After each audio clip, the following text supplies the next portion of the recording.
السلام علیکم ورحمۃ اللہ.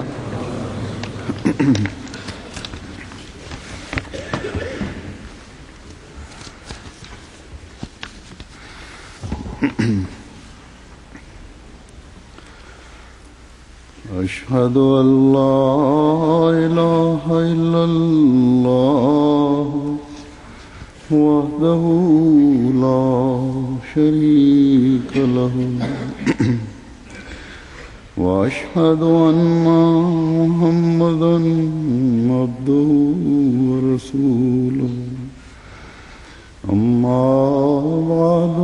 فأعوذ بالله من الشيطان الرجيم. بسم الله الرحمن الرحيم. الحمد لله رب العالمين الرحمن الرحيم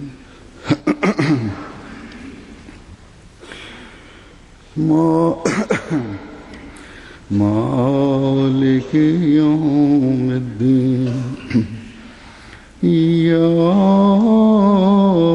نعبد وإياك نستعين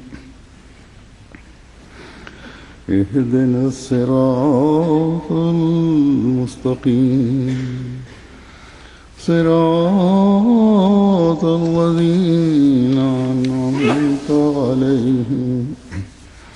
غير المغضوب عليهم ولا الضالين. أفمن شرح الله صدره للإسلام فهو على نور من ربه فويل للقاسية قلوبهم من ذكر الله أولئك في ضلال مبين.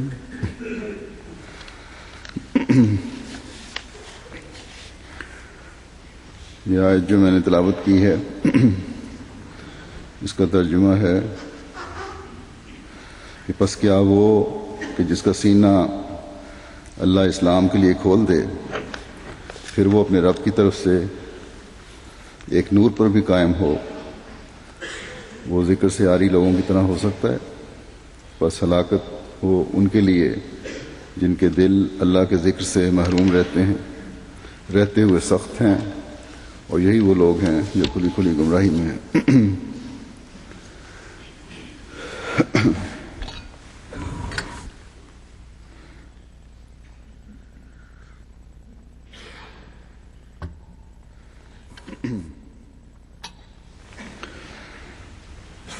ہدایت کی طرف لانا یا ہدایت دینا یہ بے شک خدا تعالیٰ کا کام ہے. جیسا کہ ایک جگہ اللہ تعالیٰ فرماتا ہے اِنَّکَ لَتَہْدِی مَنْ أَحْبَبْتَ وَلَٰكِنَّ اللَّهَ يَهْدِی مَن يَشَاءُ وَهُوَ أَعْلَمُ بِالْمُهْتَدِينَ. یعنی تو جس کو پسند کرے ہدایت نہیں دے سکتا، لیکن اللہ تعالیٰ جسے چاہتا ہے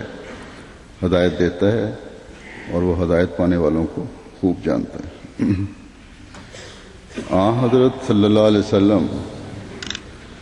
جس نور کو لے کر آئے، جو ہدایت دنیا کے سامنے رکھی، جو شریعت قرآن کریم کی صورت میں آپ پر اتری، آپ کی خواہش تھی کہ دنیا اس ہدایت کو قبول کرے، اور جو روشنی آپ پر اتری ہے اس روشنی سے حصہ لے کر اپنے دلوں کو منور کرے اور اللہ تعالیٰ کا قرب حاصل کرے.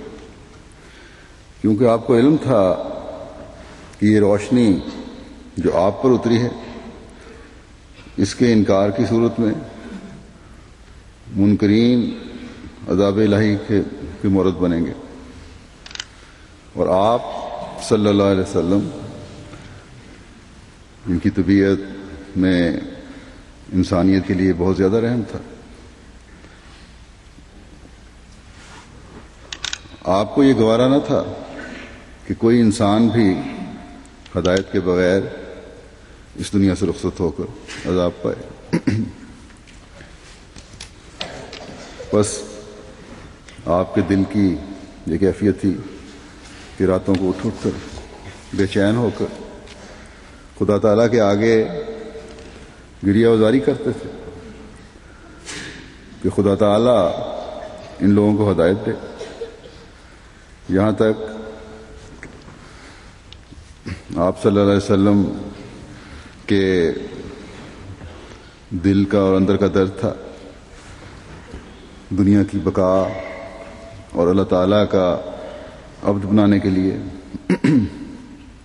کہ آپ کی بے چینی کو دیکھ کر خدا تعالیٰ نے فرمایا کہ لا اللہ کا باقی النفسہ کا اللہ یکون مومنی، یعنی شاید تو اپنی جان کو ہلاکت میں ڈالے گا کہ کیوں یہ لوگ مومن نہیں ایمان نہیں لاتے، مومن نہیں ہوتے۔ لیکن اللہ تعالیٰ فرماتا ہے کہ اے رسول، ہدایت دینا تیرا کام نہیں، پیغام پہنچانا تیرا کام ہے، یہ تیرے ذمہ ہے، وہ کیے جا۔ ہدایت پہنچانا یا ہدایت دینا خدا تعالیٰ کا کام ہے۔ خدا تعالیٰ بہتر جانتا ہے کہ کون لوگ ہدایت کے مستحق ہیں، یعنی کون لوگ ہدایت کے لیے کوشاں بھی ہیں اور خواہش بھی رکھتے ہیں۔ جو لوگ ہدایت کے جویاں ہیں، تلاش میں ہیں، انہیں ہم ہدایت دیتے ہیں اور انہیں پھر اس نور سے حصہ ملتا ہے جو اے محمد صلی اللہ علیہ وسلم تجھ پر اتارا گیا۔ ان کے سینے پھر ہم اسلام کے لیے کھول دیتے ہیں، ان کے دل پھر اس نور سے منور ہوتے چلے جاتے ہیں جو ہم نے حضرت محمد مصطفیٰ صلی اللہ علیہ وسلم پر اتارا۔ وہ لوگ پھر سچائی کے نور سے اپنے سینوں کو بھر لیتے ہیں، وہ اپنے دلوں کو خدا تعالیٰ کی یاد اور محبت سے بھر لیتے ہیں، ان کی زبان پر خدا تعالیٰ کا ذکر ہوتا ہے۔ بس یہ لوگ اللہ تعالیٰ کی رضا حاصل کرنے والے ہوتے ہیں۔ ان لوگوں کے ایمانوں میں مضبوطی پیدا ہوتی چلی جاتی ہے۔ اسلام کی خوبصورت تعلیم، قرآن کریم کا نور ایسے مومنین کے سینوں کو بھرتا چلا جاتا ہے کہ وہ علم و عرفان اور اللہ اور اس کے رسول کی محبت میں بہتر سے بہتر معیار حاصل کرنے کی کوشش اور جستجو میں رہتے ہیں۔ اور یہ کوشش اور جستجو ان کے لیے نئے اور نہ ختم ہونے والے خوبصورت راستے دکھاتی ہے جو ان کے خیالات کی پاکیزگی کو بڑھاتی ہے، جو ان کے علم و عرفان کو بھی بڑھاتی چلی جاتی ہے، جو ان کے سچائی کے نور کو بھی پھیلاتی چلی جاتی ہے۔ اور پھر جہاں جہاں یہ روشنی پڑتی ہے وہاں سعید فطرتوں اور نیک طبعوں کو اس نور سے حصہ دیتی چلی جاتی ہے۔ اس کو مضمون کو دوسری جگہ اللہ تعالیٰ نے یوں بیان فرمایا ہے کہ فَمَن يُرِدِ اللَّهُ أَن يَهْدِيَهُ يَشْرَحْ صَدْرَهُ لِلْإِسْلَامِ وَمَن يُرِدْ أَن يُضِلَّهُ يَجْعَلْ صَدْرَهُ ضَيِّقًا حَرَجًا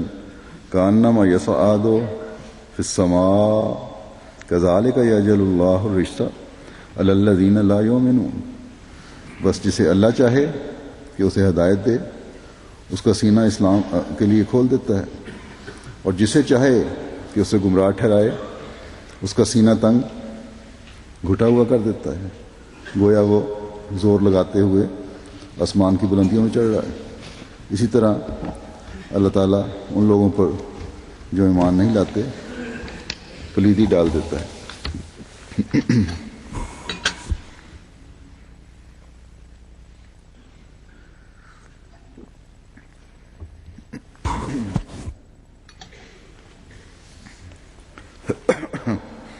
بس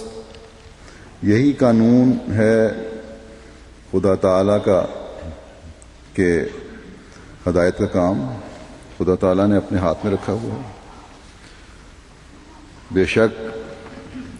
نور ہر جگہ پہنچتا ہے۔ بے شک جب سورج چمکتا ہے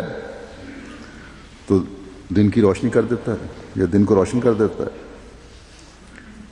لیکن اگر کوئی کمرے میں بند ہو کر کھڑکیاں دروازے بند کر لے تو اسے اس نور سے کوئی حصہ نہیں ملتا جو کہ سورج کی روشنی سے اس کے سامنے آنے والوں کو، اس کے سامنے کھڑے ہونے والوں کو مل رہا ہوتا ہے۔ اگر ایسا شخص کہے کہ میں تو کہیں سورج کی روشنی نہیں دیکھتا، تو یہ اس کے اس عمل کا نتیجہ ہے جو اس نے اپنے تک سورج کی روشنی پہنچنے کے لیے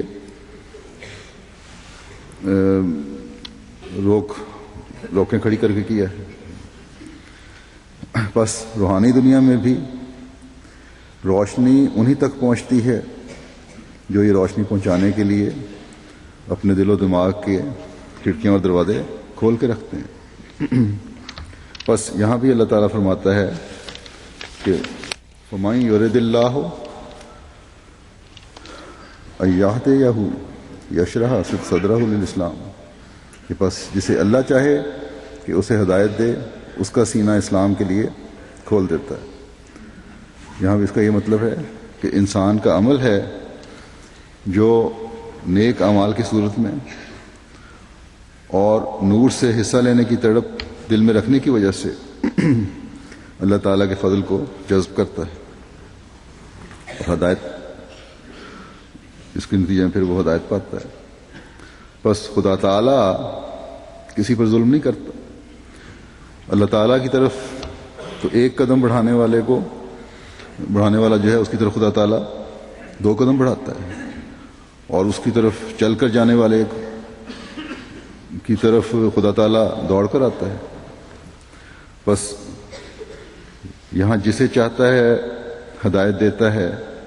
اور اس کا سینہ اسلام کے لیے کھولتا ہے۔ اس کا مطلب ہے کہ خدا تعالیٰ یہ علم رکھتا ہے کہ فلاں شخص خوشی اور کوشش سے خدا تعالیٰ کی رضا کی تمنا رکھتے ہوئے اس کے احکامات کو قبول کرنا چاہتا ہے۔ اللہ تعالیٰ کے احکامات کی کامل اطاعت بدل و جان کرنے کے لیے تیار ہے۔ اگر انسان اللہ تعالیٰ کے احکامات کی پابندی اور کامل اطاعت کے لیے ہر وقت تیار ہو تو یہ چیز ظاہر کرتی ہے کہ اس کے قدم روحانی ترقی کی طرف اٹھ رہے ہیں، اور جس کے قدم روحانی ترقی کی طرف اٹھ رہے ہوں اللہ تعالیٰ کے نزدیک وہی ہے جس کا سینہ اللہ تعالیٰ پہ کھولتا چلا جاتا ہے، اسے حقیقی اسلام کا فہم و ادراک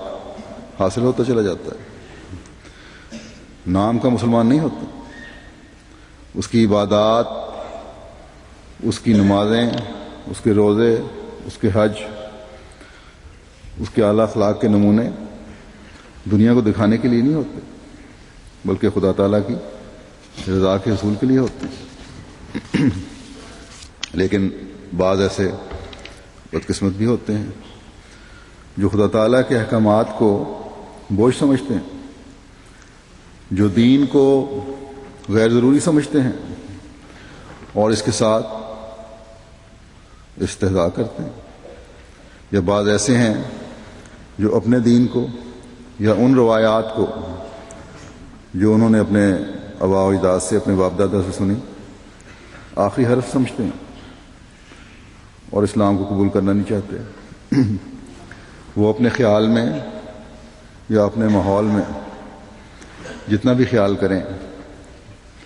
یا سمجھے جائیں کہ وہ کسی دین پر قائم ہیں، لیکن اللہ تعالیٰ کے نزدیک وہ دین پر قائم نہیں، اور روحانی لحاظ سے ترقی کے بجائے انحطاط پذیر ہیں،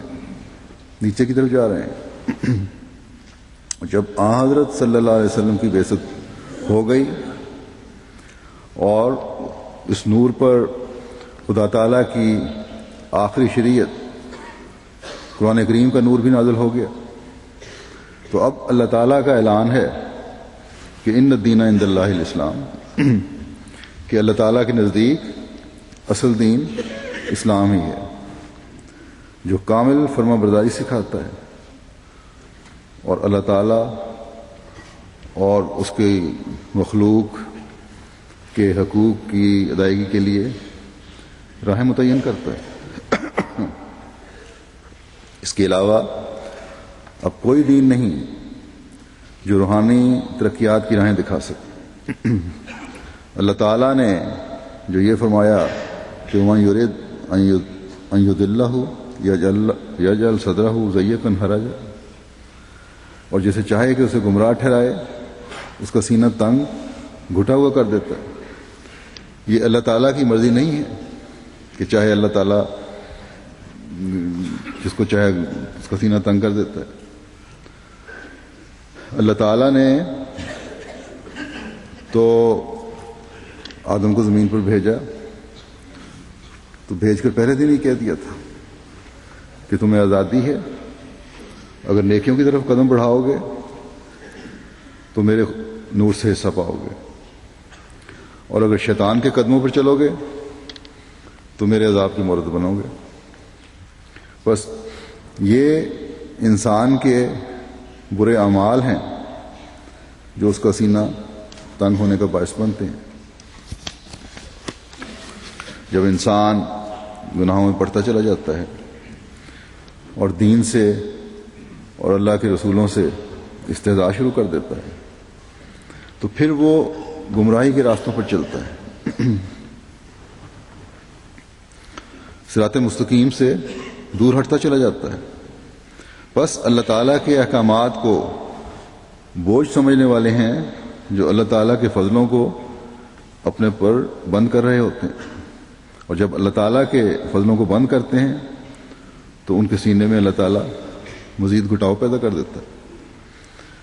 ان کے لیے راستے کی مشکلات پیدا ہوتی ہیں۔ وہ ایسے حالات میں ہوتا ہے کہ جیسے کوئی اونچی جگہ چڑھ رہا ہے،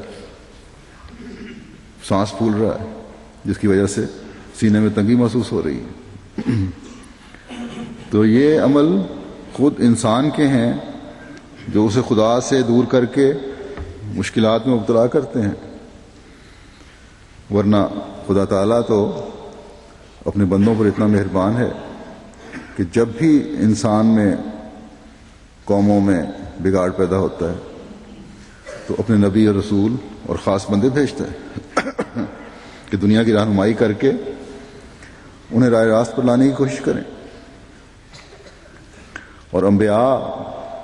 اپنی جان پر ظلم کر کے یہ کام سر انجام دیتے ہیں، قوم کی دشمنیاں مول لے کر یہ کام انجام دینے کی کوشش کرتے چلے جاتے ہیں۔ قوم کے جو سردار ہیں جن کی اپنی نفس کی خواہشات ہیں، جو صرف اپنی ذاتیات پر کے دائرے کے اندر ہی رہنا چاہتے ہیں، وہ پھر اللہ تعالیٰ کے ان پاک بندوں کے خلاف ہوتے ہیں، اپنی دشمنیوں کو انتہا تک بڑھا دیتے ہیں ان کے لیے، لیکن یہ لوگ ان لوگوں کی دشمنیاں لے کر بھی اصلاح کی کوشش کرتے چلے جاتے ہیں، راستے کی کسی روک کی پرواہ نہیں کرتے۔ جیسا کہ میں نے بتایا، محسن انسانیت حضرت محمد مصطفیٰ صلی اللہ علیہ وسلم کے اسی درد کو دیکھ کر اللہ تعالیٰ نے آپ کو فرمایا کہ کیا تو ان لوگوں کے لیے اپنی جان کو ہلاک کرے گا کہ یہ اسلام قبول نہیں کرتے. بس جو خود گناہوں میں گرنا چاہتا ہے، جو گمراہی کے راستوں کو چھوڑنا نہیں چاہتا، اسے پھر اللہ تعالیٰ بھلائی کے راستے نہیں دکھاتا. اللہ تعالیٰ کے قرآن کریم میں بیان کرنے کا مقصد ہی یہ ہے، صرف یہی نہیں ہے کہ پرانوں کے واقعات بیان کر دیے یا حضرت صلی اللہ علیہ وسلم کی بعثت کے بعد مسلمانوں سے اب کوئی بھٹک نہیں سکتا، اور جس کے ساتھ اسلام کا لیبل لگ گیا اس کے لیے روحانی ترقی بھی لازمی ہو گئی. قرآن کریم میں ایسے بے شمار احکامات ہیں کہ اسلام لانے کے بعد بھی روحانی ترقی کے لیے عبادات، استغفار، اعمال صالحہ بجا لانے کی طرف توجہ دلائی گئی ہے، اور واضح کیا گیا ہے کہ اگر اللہ تعالیٰ کے حکموں کی حقیقی رنگ میں پیروی نہیں کرو گے تو سزا کے مستوجب بن جاؤ گے یا بن سکتے ہو. پھر یہ بھی واضح کر دیا کہ جس طرح پہلی قوموں میں انحطاط ہوا تمہارے میں بھی ہوگا، لیکن کیونکہ یہ آخری شریعت ہے، یہ وہ نور کا آخری مینار ہے جس سے آئندہ تا قیامت دنیا نے روشنی حاصل کرنی ہے. دین اسلام میں مکمل کر دیا گیا ہے. حضرت صلی اللہ علیہ وسلم وہ آخری روشنی اور سراج منیر ہیں جن سے کامل عشق کی بنیاد پر اللہ تعالیٰ پھر ایسے لوگ بھیجتا رہے گا جو صراط مستقیم کی طرف رہنمائی کرتے رہیں گے. اور آخرین میں وہ خاتم الخلفاء مبعوث ہوگا جو نبوت کا درجہ ہی پائے گا تاکہ اس نور کو چار سو پھیلاتا چلا جائے، اس کام کو مکمل کرے جو حضرت صلی اللہ علیہ وسلم کے ذریعے سے اللہ تعالیٰ نے جس کو اس دنیا میں حضرت صلی اللہ علیہ وسلم کو اللہ تعالیٰ نے اس دنیا میں کرنے کے لیے بھیجا تھا.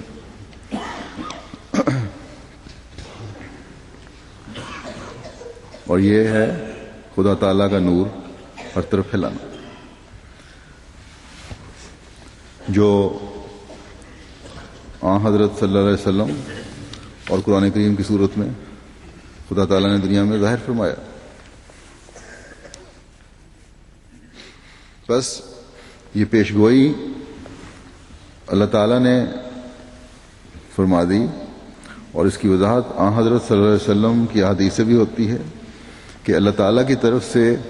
یہ اصلاح کا سلسلہ ہی حضرت مسیح موعود علیہ السلام کی بعثت کی وجہ ہے. اور پھر حضرت صلی اللہ علیہ وسلم کے عاشق صادق اور غلام صادق کی اپنے آقا اور مطاع کی پیروی میں یہی تڑپ تھی کہ دنیا سے شرک ختم ہو، غیر مذاہب کے لوگ بھی اسلام کی تعلیم کی حقیقت کو سمجھیں، اور مسلمان بھی اپنی حالتوں کو درست کر کے ہدایت کے راستوں پر گامزن ہوں. یہ مسلمانوں کی بگڑی ہوئی حالت اور ہدایت سے دوری ہی تھی کہ حضرت مسیح موعود علیہ السلام کی بعثت سے پہلے کئی لاکھ مسلمان ہندوستان میں ہی اسلام چھوڑ کر عیسائیت کی آغوش پہ چلے گئے تھے. آج بھی ہدایت کا حال دیکھ لیں، کہتے ہیں کہ ہمیں ہدایت ہے کہ مسلمان ایک دوسرے کی گردنیں کاٹ رہے ہیں. کیا یہ اسلام کی تعلیم؟ کیا معصوموں کی جانیں لینا اسلام کی تعلیم ہے؟ کیا بددیانتی اور رشوت اور لیڈروں کے ذریعے سے عوام کے حقوق کی تلفی کوئی اسلامی تعلیم؟ یقیناً نہیں ہے. اور اس زمانے کے لیے اللہ تعالیٰ کے کسی فرشتادے کی ضرورت تھی جو خدا تعالیٰ نے بھیجا اپنے وعدے کے موافق، اور جیسا کہ میں نے کہا آپ کی بھی تڑپ تھی کہ مسلمان اپنا کھویا ہوا مقام حاصل کریں، جس تعلیم کو بھول گئے ہیں اسے حاصل کریں، جو نور خدا تعالیٰ نے انہیں دیا تھا اسے اپنے دلوں کو منور کریں۔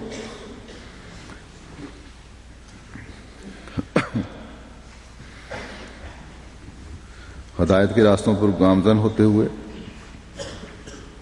تمام احکامات کو بجا لانے کی کوشش کریں،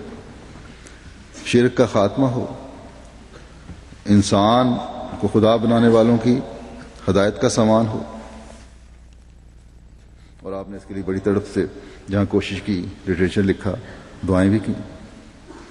اور اس تڑپ کو دیکھتے ہوئے آپ کو بھی خدا تعالیٰ نے الہاماً فرمایا کہ لعلہ کا باقی نفسہ کا اللہ یکون مومنین، کیا تو اس بات پر اپنے تئیں ہلاک کرے گا کہ یہ کیوں ایمان نہیں لاتے؟ بس اللہ تعالیٰ ہدایت کے لیے سامان مہیا فرماتا ہے، اپنے نور سے منور کر کے اپنے خاص بندے ہمیشہ بھیجتا ہے، لیکن جو ماننے سے انکاری ہوں، جن کے سینے خود انہوں نے خدا تعالیٰ کے پیغام کو سننے کے لیے تنگ کر لیے ہوں، اس پر پھر یہ اللہ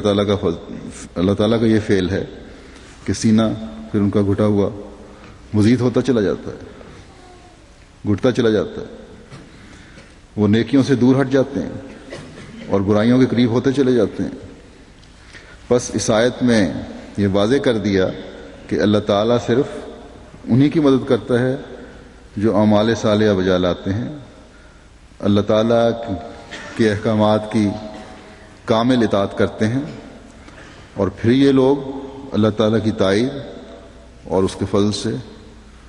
روحانی ترقیات کی منازل طے کرتے چلے جاتے ہیں۔ اور وہ جو ایمان نہیں لاتے گناہوں میں بڑھتے چلے جاتے ہیں۔ بس یہ مسلمانوں کے لیے بھی سوچنے کا مقام ہے اور احمدیوں کے لیے بھی فکر کا مقام ہے کہ اگر مسلمان ہونے کا دعویٰ ہے تو یاد رکھیں اسلام نام ہے کامل فرما برداری کا۔ بس مسیح موعود علیہ الصلوۃ والسلام ایک جگہ فرماتے ہیں کہ اکثر انسانوں کے اندر سے قوت، روحانیت اور خدا ترسی کی کم ہو گئی ہے، اور وہ آسمانی نور جس کے ذریعے سے انسان حق اور باطل میں فرق کر سکتا ہے، وہ قریباً بہت سے دلوں میں سے جاتا رہا ہے، اور دنیا ایک دہریت کا رنگ پکڑتی جاتی ہے۔ فرمایا اس بات پر یہ امر گواہ ہے کہ عملی حالتیں جیسا کہ چاہیے درست نہیں ہیں، سب کچھ زبان سے کہا جاتا ہے مگر عمل کے رنگ میں دکھلایا نہیں جاتا۔ فرمایا دل کی حقیقی پاکیزگی اور خدا تعالیٰ کی سچی محبت اور اس کی مخلوق کی سچی ہمدردی اور حلم اور رحم اور انصاف اور فروتنی اور دوسرے تمام پاک اخلاق اور تقوی اور طہارت اور راستی جو ایک روح مذہب کی ہے، اس کی طرف اکثر انسانوں کی توجہ نہیں۔ فرماتے ہیں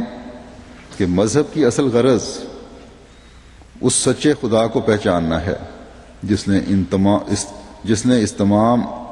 عالم کو پیدا کیا، اور اس کی محبت میں اس مقام تک پہنچنا ہے جو غیر کی محبت کو جلا دیتا ہے، اور اس کی مخلوق سے ہمدردی کرنا ہے، اور حقیقی پاکیزگی کا جامہ پہننا ہے۔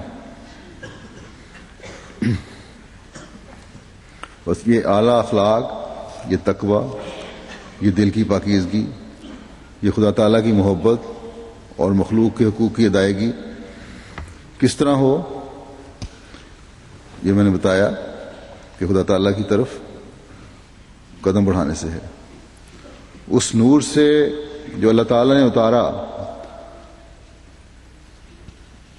اس کو حاصل کرنے سے، اور یہ حضرت صلی اللہ علیہ وسلم کا اسوہ اور قرآن کریم ہے یہ نور۔ اصل میں تو قرآن کریم کی تعلیم کی جو عملی شکل ہے یہی آن حضرت صلی اللہ علیہ وسلم کا اسوہ حسنہ ہے. یہی جواب حضرت عائشہ رضی اللہ عنہا نے ایک صحابی کے سوال کرنے پر دیا تھا. انہیں اخلاق کے بارے میں پوچھتے ہو تو انہیں قرآن شریف کھول کر نہیں پڑھا. اب اس آیت کی طرف واپس لوٹتا ہوں. پہلی جو میں تلاوت کی تھی کہ اللہ تعالیٰ جن کا سینہ اسلام کے لیے کھولتا ہے اور پھر وہ نور پر قائم ہوتے ہیں، ان کی طرح نہیں ہو سکتے وہ لوگ جن کے دل سخت ہو گئے. اور دل کیوں سخت ہو گئے اس کی وضاحت ہو گئی کہ وہ اللہ تعالیٰ کے احکامات پر عمل نہیں کرتے، اس کی عبادت کی طرف توجہ نہیں ہے، اللہ تعالیٰ کے ذکر سے محروم ہیں. گویا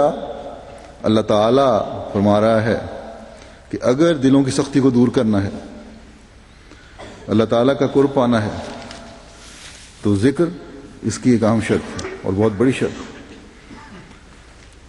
ذکر کیا ہے؟ اس کی مختلف شکلیں ہیں. قرآن کریم کو بھی خدا تعالیٰ نے ذکر کہا ہے، جیسا کہ فرمایا اِنَّا نَحْنُ نَزَّلْنَا الذِّكْرَ وَإِنَّا لَهُ لَحَافِظُونَ، یعنی ہم نے یہ ذکر یعنی قرآن شریف اتارا ہے اور ہم ہی اس کی حفاظت کریں گے. اللہ تعالیٰ نے اس وعدے کے مطابق اس کی حفاظت فرمائی اور فرما رہا ہے، اور یہ آج تک اپنی اصلی حالت میں ہے اور رہے گا. اس آیت میں حضرت مسیح موعود علیہ السلام کی بعثت کی طرف بھی اشارہ ہے، جس کی خود حضرت مسیح موعود علیہ السلام نے وضاحت فرمائی ہے. ایک جگہ حضرت مسیح موعود علیہ السلام فرماتے ہیں کہ یہ آیت صاف بتلا رہی ہے جب ایک قوم پیدا ہوگی کہ اس کے ذکر کو دنیا سے مٹانا چاہے تو اس وقت خدا آسمان سے اپنے کسی فرستادے کے ذریعے سے اس کی حفاظت کرے گا. اب دنیا جانتی ہے کہ اس زمانے میں یا جب حضرت مسیح موعود علیہ السلام کا جو زمانہ تھا،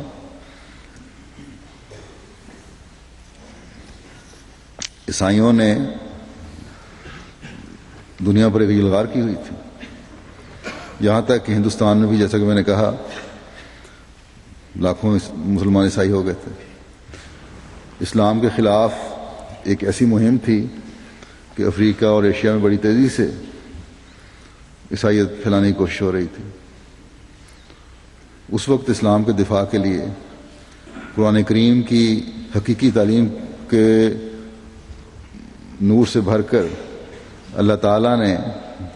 حضرت مسیح موعود علیہ السلام کو کھڑا کیا، جنہوں نے اسلام کا دفاع کیا. اور وہی لوگ جو افریقہ میں بھی اور ایشیا میں بھی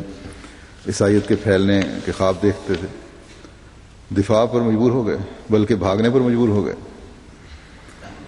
آج بھی دیکھ لیں، اسلام کے خلاف مختلف طبقوں سے ابال اٹھتا رہتا ہے. کبھی آن حضرت صلی اللہ علیہ وسلم کے متعلق بےہودہ گوئی کی جاتی ہے، کبھی اسلام کے بارے میں کچھ کہا جاتا ہے. کچھ گزشتہ دنوں ایک سیاسی پارٹی نے مسجد کے میناروں کے بارے میں سوئٹزرلینڈ میں شور اٹھایا تھا. تو گو کے رپورٹس یہی ہیں کہ جو حصہ لینے والے جو ریفرینڈم میں تھے ان کی اکثریت نے میناروں کے خلاف ووٹ ڈالا، لیکن جو ملک کی آبادی کی اکثریت تھی وہ اس کے خلاف تھی، انہوں نے حصہ نہیں لیا. لیکن بہرحال ریفرینڈم ہوا اور میناروں کے خلاف ایک قانون پاس ہو گیا. اب حکومت بھی اور بہت ساری دوسری سیاسی لیڈر بھی اس بات پر شرمندہ ہیں، بلکہ اس بات پر دوبارہ بحثیں چل پڑی ہیں کہ ریفرینڈم کروانا ہی نہیں چاہیے تھا، کیوں ہوا،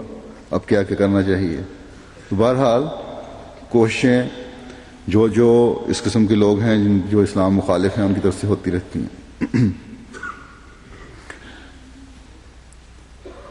اب بھی چاہے جتنا بھی جماعت کے مخالفین، حضرت مسیح موعود علیہ الصلوۃ والسلام کے مخالفین یہ دعویٰ کریں کہ احمدیت کا اسلام سے دور کا بھی واسطہ نہیں ہے، یہ بات تسلیم کیے بغیر نہیں رہتے کہ حضرت مسیح موعود علیہ الصلوۃ والسلام کی ذات ہی تھی جس نے اس زمانے میں اسلام کا دفاع کیا اور مسلمانوں کو عیسائیت کی گود میں گرنے سے بچایا۔ اس زمانے کے بعض علماء نے تو یہ اعلان بڑے کھل کر کیا تھا، بے شک بعد میں حضرت مسیح موعود علیہ الصلوۃ والسلام کی مخالفت کی وجہ سے اپنے ذاتی مفادات کی وجہ سے یہ مخالفت کی اور آپ کے دشمن ہو گئے۔ لیکن اس زمانے میں بھی اللہ تعالیٰ نے ہمارے مخالفین کے منہ سے یہ نکلوا دیا کہ حضرت مرزا غلام احمد قادیانی علیہ السلام نے اس وقت عیسائیت کا مقابلہ کر کے انہیں دوڑایا تھا، کیونکہ اس وقت کے جو مسلمان علماء تھے ان کو قرآن اور بائبل کا علم نہ تھا، جبکہ حضرت مرزا غلام احمد قادیانی علیہ السلام یہ علم رکھتے تھے۔ ٹی وی پروگرام پہ آ چکا ہے، ڈاکٹر اسرار الحق نے یہ کھل کے بات کی تھی ایک دفعہ۔ تو چاہے یہ مانے یا نہ مانے کہ حضرت مسیح موعود علیہ الصلوۃ والسلام کے علم قرآن اور خدا تعالیٰ کی آپ کے لیے تائیدات نے یہ کارنامہ آپ سے کروایا، مگر حقیقت یہی ہے کہ اللہ تعالیٰ نے آپ کو اسلام اور قرآن کی حفاظت کے لیے کھڑا کر کے دشمنوں کو بھاگنے پر مجبور کر دیا۔ یہ بھی حضرت مسیح موعود علیہ الصلوۃ والسلام کا حصہ ہے جو آپ کو خدا تعالیٰ کے نور، حضرت صلی اللہ علیہ وسلم کے نور اور قرآن کریم کے نور سے ملا کہ آپ کے علم کلام کی کوئی مثال آج کے دور میں پیش نہیں کی جا سکتی، بلکہ آپ کی تفاسیر ہی ہیں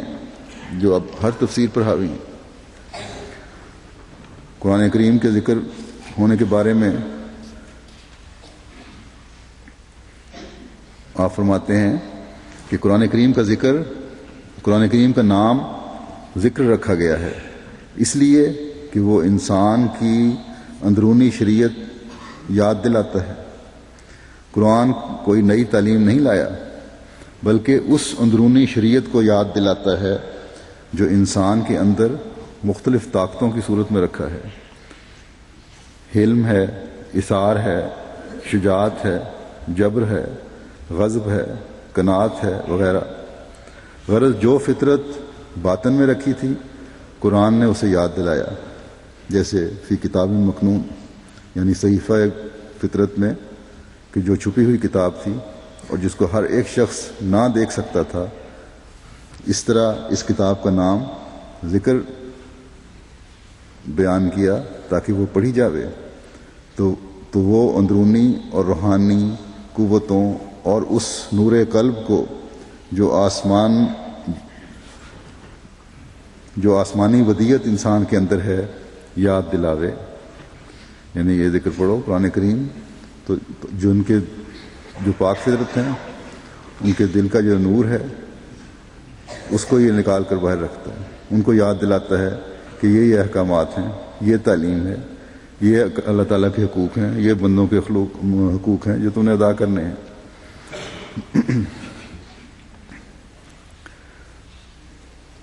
بس جب اللہ تعالیٰ فرماتا ہے کہ ہلاکت ہے ان پر جن کے دل اللہ تعالیٰ کے ذکر سے سخت ہیں، یہ لوگ ان لوگوں کی طرح نہیں ہو سکتے جو اللہ تعالیٰ کا ذکر کرنے والے ہیں، اور جیسا کہ حضرت مسیح موعود علیہ الصلوۃ والسلام نے فرمایا کہ یہ ذکر جو قرآن شریف کی صورت میں ہے اس کو اپنانے کی ضرورت ہے، بس اس کو پڑھنا بہت ضروری ہے تاکہ اس کو پڑھنے سے انسان کی، ایک مومن کی نیک فطرت اس نور سے منور ہو کر مزید روشن ہو، اور صرف روشن کرنا ہی مقصد نہ ہو اپنے دل کو، بلکہ قرآن کریم کی تعلیم پر عمل ہے جو اصل میں حقیقی روشنی کا صرف فائدہ اٹھانے والا بناتا ہے۔ ان احکامات پر عمل کرنے کی ضرورت ہے جو ایک نیک فطرت انسان کے لیے ضروری ہیں، جو ایک مومن کے لیے ضروری ہیں، جو خدا تعالیٰ کی رضا کے حصول کا ذریعہ بنتے ہیں، جس سے انسان کے اندر چھپی ہوئی قوتوں کو جلا ملتی ہے، جس سے روحانیت میں ترقی کے راستے متعین ہوتے ہیں۔ اگر عمل نہیں تو صرف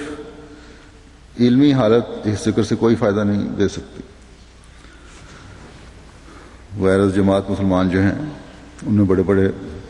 بڑے حفاظ ہیں، بڑے مقررین بھی ہیں، مفسرین بھی ہیں، لیکن جب وہ اس پر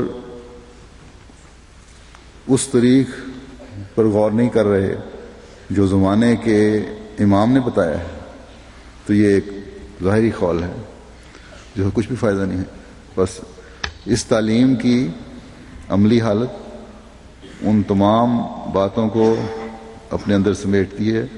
جس سے حقوق اللہ کی ادائیگی بھی ہو رہی ہو اور حقوق العباد کی ادائیگی بھی ہو رہی ہو۔ تبھی یہ ذکر ہے جو انسان کی زندگی میں روحانی، اخلاقی، علمی اور عملی معیاروں کو بلند کرنے کا باعث بنے گا۔ قرآن کریم میں جو سینکڑوں احکامات پر مشتمل ہے، اس کا پڑھنا اور اللہ تعالیٰ کے ذکر سے اپنے ذہنوں اور زبانوں کو تازہ رکھنا اس بات کا تقاضا کرتا ہے کہ ان تمام باتوں پر عمل بھی کیا جائے جن کا قرآن کریم میں ذکر ہے۔ عبادت کے بارے میں اللہ تعالیٰ قرآن کریم میں فرماتا ہے، اقیم الصلاۃ لذکری، کہ میرے ذکر کے لیے نماز قائم کر۔ بس جہاں قرآن کریم سورہ فاتحہ سے لے کر سورہ ناس تک مکمل ایک ذکر ہے اور اس میں سینکڑوں نصیحتیں مومنوں کو کی گئی ہیں، احکامات دیے گئے ہیں۔ اللہ تعالیٰ کے ذکر کو قائم رکھنے کے لیے ایک بہت بڑا حکم نماز کا قیام ہے، جسے مومنین کو ہمیشہ مد نظر رکھنا چاہیے۔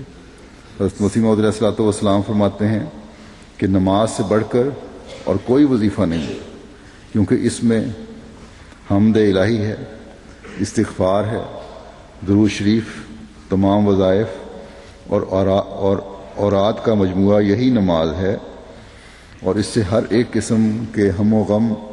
دور ہوتے ہیں اور مشکلات حل ہوتے ہیں۔ حضرت صلی اللہ علیہ وسلم کو اگر ذرا بھی غم پہنچتا تو آپ نماز کے لیے کھڑے ہو جاتے، اس لیے فرمایا ہے الا بذکر اللہ تطمئن القلوب، اطمینان سکینت قلب کے لیے نماز سے بڑھ کر اور کوئی ذریعہ نہیں۔ فرمایا کہ سب وظیفوں سے بہتر وظیفہ نماز ہی ہے۔ اکثر لوگ خطوں میں اب پوچھتے رہتے ہیں، کئی دفعہ میں جواب دے چکا ہوں، اس لیے دوبارہ بتاتا ہوں۔ آپ نے فرمایا کہ سب وظیفوں سے بہتر وظیفہ نماز ہی ہے۔ نماز ہی کو سنوار کر پڑھنا چاہیے اور سمجھ کر پڑھو، اور مسنون دعاؤں کے بعد اپنے لیے اپنی زبان میں بھی دعائیں کرو، اس سے تمہیں اطمینان قلب حاصل ہوگا اور سب مشکلات خدا تعالیٰ چاہے گا تو اس سے حل ہو جائیں گی۔ نماز یاد الہی کا ذریعہ ہے، اسی لیے فرمایا اقیم الصلاۃ لذکری۔ بس اللہ تعالیٰ نے جو اسلام کے لیے سینہ کھولنے والے اور اس وجہ سے نور پر قائم ہونے والے کی نشانی بتائی ہے، وہ اس کا ذکر ہے، اس کو ہمیشہ یاد رکھنا ہے، اس کی عبادت ہے، اس کے احکامات کی پابندی ہے۔ اگر یہ نہیں تو پھر دل آہستہ آہستہ سخت ہوتے جاتے ہیں۔ اسلام قبول نہ کرنے والوں کے دلوں کی سختی کی بھی یہی وجہ ہے کہ اللہ تعالیٰ کے ذکر سے ان کے دل خالی ہیں۔ بس ایک مومن کا کام ہے کہ اللہ تعالیٰ کے اس حکم پر اپنی تمام تر توجہ مرکوز رکھے کہ لے ذکری، یعنی میرے ذکر کے لیے۔ اس کا مطلب ہے کہ اللہ تعالیٰ کی یاد دل میں رکھتے ہوئے اس کی عبادت کا حق ادا کیا جائے، اللہ تعالیٰ کا شکر گزار بندہ بنا جائے، ہماری نمازیں خدا تعالیٰ کی رضا کے حصول کے لیے ہوں، اور ہم اپنی نمازوں اور قیام نماز میں اس طرح باقاعدگی اختیار کرنے والے ہوں کہ دنیا میں خدا تعالیٰ کے ذکر یعنی حقیقی ذکر کرنے والوں کے نظارے قائم ہوتے چلے جائیں۔ اللہ تعالیٰ ہمیں بھی اور ہماری نسلوں کو بھی گمراہ ہونے سے بچائے اور ہم حقیقی نور سے حصہ پانے والے ہوں۔ کل انشاءاللہ قادیان کا جلسہ سالانہ بھی شروع ہو رہا ہے۔ اللہ تعالیٰ سے دعا ہے، آپ لوگ بھی دعا کریں سب، اور اللہ تعالیٰ ان شاملین کو بھی یہ توفیق دے کہ وہ نمازوں کی باقاعدگی کے ساتھ ساتھ جلسہ کی کارروائی کے دوران بھی اور سڑکوں پر چلتے پھرتے بھی اپنی زبانوں کو خدا تعالیٰ کے ذکر سے تر رکھنے والے ہوں۔ ان دونوں میں مسیح موعود کی اس بستی کو دعاؤں سے ایسا بھر دیں کہ ہر طرف اللہ تعالیٰ کے فضلوں کی بارش برستی نظر آئے۔ حمد اور درود سے فضا کو اس طرح بھر دیں کہ جو ہر شامل ہونے والے کو حقیقی نور کا حامل بنا دے، اسے حصہ لینے والا بنا دے۔ دنیا کے احمدی بھی دعا کریں کہ جلسہ اللہ تعالیٰ کے فضل سے ہر لحاظ سے بابرکت ہو اور ہر احمدی کو، ہر شامل ہونے والے کو وہاں خدا تعالیٰ اپنی حفاظت میں رکھے، اپنی امان اور پناہ میں رکھے اور ہر شر سے محفوظ رکھے۔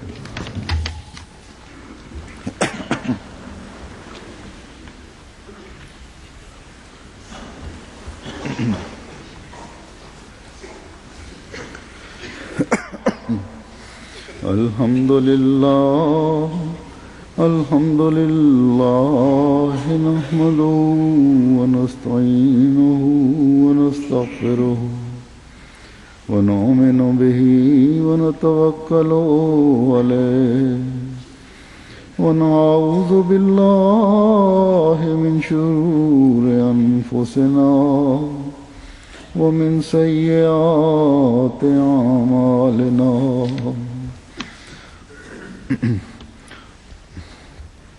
من يهده الله فلا مضل له ومن يضلله فلا هادي له ونشهد أن لا إله إلا الله ونشهد أن محمدا عبده ورسوله عباد الله رحمكم الله إن الله يأمر بالعدل والإحسان وإيتاء ذي القربى وينهى عن الفحشاء والمنكر والبغي يعظكم لعلكم تذكرون اذكروا الله يذكركم وادعوه يستجب لكم ولذكر الله أكبر